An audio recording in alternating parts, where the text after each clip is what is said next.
айтам. Коронавирус келери бул убакыт мезгили эле болчу. Бул келмек. Дүйнө жүзүндө бүгүнкү күндө эч ким мындан кутула албайт тилекке каршы, себеп дегенде адамдар баары бир каттам менен бири-бирин жугузмак. Бизге да келди, бирок бул эч кандай паникага же болбосо бир дүрбөлөңгө түшүрчү нерсе эмес. Бул грипптин эле бир оор бир түрү. Баарыбыз санитардык ыкмаларды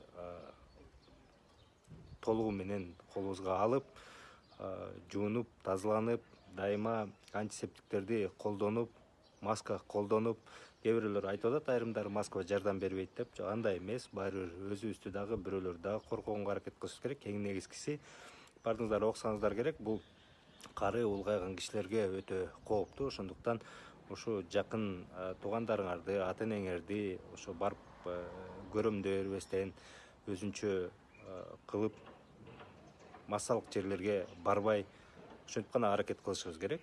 Эч кандай паникага жол болбошу керек деп ойлойм. Туугандар, эми Кыргыздын гана эмес, бул дүйнө жүзүндө болуп аткан нерсе. Кыргыз өлкөсүнө да келди. Кыргыз эли мындан оор замандарды өткөргөн болчу. Эми бизге, биздин муунга ушундай сыноо экен. Бул сыноону мен ойлойм, биздин урпактарыбызды уят кылбай, татыктуу өткөрөбүз деген ишеничтемин. Баарыңыздарды ушул экеге үндөйм, чакырам. Эч кандай трагедия болгон жок. Эми муну биргелешип, баарыбыз тартип менен, бекем тартип менен жана жоопкерчилик менен муну да жеңип кетебиз, Кудай буйрса. Кыргызстаныбыз аманчылыкта, жакшылыкта болот. Кудай буйрса баары жакшы болот.